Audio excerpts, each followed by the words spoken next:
Hey y'all, I could not let this season pass without using this really nice sled I got from Dollar Tree Plus. And I'm going to be using this printable from Hammond's Nest that was also in the Winter Wishes bundle with the Winter Wonderland image that I used on the other sled. So let's put these two together and see what we can come up with. The first thing I'm going to do is take off everything that came on it and put it aside to use or to save for later. Then I'm going to use my mini sander to smooth out the top of that sled and also go around all of the edges, giving them a nice distressed look. I'm not sure if you can see the difference well on camera, but it really just defines those edges. Now I'm going to center my paper on this piece and kind of score the edges so that I know where to cut. Then I'm going to loosely cut out the shape of that sled. It doesn't have to be exact because it is a lot easier to glue it on and just sand away the extra than to get it matched on exactly. Then I'm going to add a good layer of Mod Podge on here so I can apply my paper. Now thankfully paper is a little more forgiving than napkins, so you can kind of move it around just a little bit before it dries. And then I also decided to go ahead and add the edges of that paper that I cut away to just kind of carry that design over to the sides a little bit. Once those pieces are on and dry, I'm going to use my mini sander to go around the edges and just trim up any extra pieces that are hanging over, get it nice and neat. I'm also going to distress those edges a little bit while I'm doing this. Now at first I thought I may be able to get away with not cutting those slats out because they're pretty wide and I didn't know if I would like the way it affected my picture. But it just wasn't working out and I knew that I was going to have to go ahead and cut them out, but I think it ended up looking okay. Then I'm going to use this distress ink in the color Ground Espresso to start going around the edges of my sled. I'm using my blending brush to just really blend those lines in, get into those corners. Also, I'm highlighting pieces in the print where it's a little distressed in the print, like the edges of those skates. I'm also highlighting those pine cones that are in the print a little bit and just going around the edges really well and blending everything in. You can see in the corner there where it's a little messed up where I pulled that sticker off, but I just used my ink to kind of blend it in and make it look like it's supposed to be there.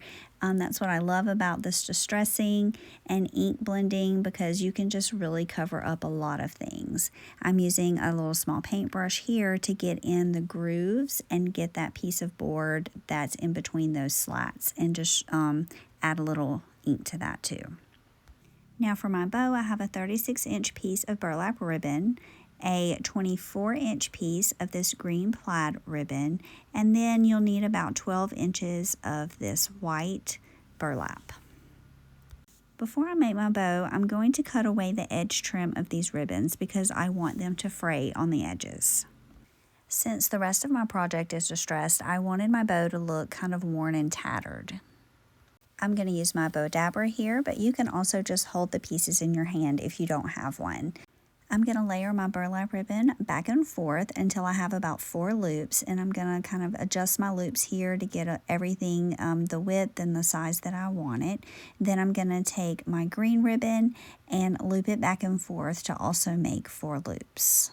And because this ribbon is only printed on one side, I did need to twist before I made each loop. Then I'm taking my white burlap and just making a simple little small bow there. And then I'm going to take that extra edging and just add it in for some texture. So I just wrapped it around my hand and I'm going to slide it right on top. Now I can pull up the ends of that string I laid down in the beginning, tuck the ends through the loop and pull it up. Then I'm going to wrap my string around the back and tie it a really tight knot to secure it all. Once that's done, you can kind of fluff it, spread out your loops, move some things around, trim ends if you need to trim any ends, and just get it looking the way that you want it. Once I put it up next to my project, I realized the green was a lot brighter than the green in the picture, so I'm using my distressing ink just to tone that down a little bit and make it look a little bit darker. So even if you don't have exactly what you need, there's always a way to make it work. Before I add my bow, I'm going to take some of that greenery that I pulled off and start arranging it the way I need it to be for my project. I'm using my stapler here just to kind of staple some on each side and then layering some pieces in the middle there. I'm adding a little bit of hot glue here just for some extra security and adding on a few extra greenery pieces. Then I'm going to glue my bow on, and you can also staple it here if you want it to be a little more secure.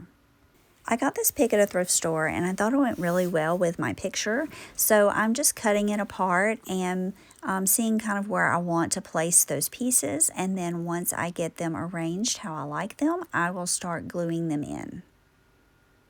Then I have some of these reddish brown berries that I had in my fall stash, and so I'm just using them to kind of layer in, looking for empty spaces and filling it in with different things I have that I think coordinates with the picture. So I'm also going to add a pine cone in the middle and put a few pine cones around in the bow as well. And y'all, I almost forgot, but of course we need to add a layer of Mod Podge to the top of this paper to seal it in. And sometimes when I get to this step, my paper wants to bubble up, so I'm spraying it with a fine mist of water here and then heating it up with my heat gun. Once it cools, you can pat it down nice and flat, and you would never know there were any bubbles. I absolutely love how this one turned out. I saw an opportunity to put a big bow and lots of greenery, and so I just ran with it. Thanks so much for watching my video, and I hope it inspired you to get a little crafty. Have a blessed day.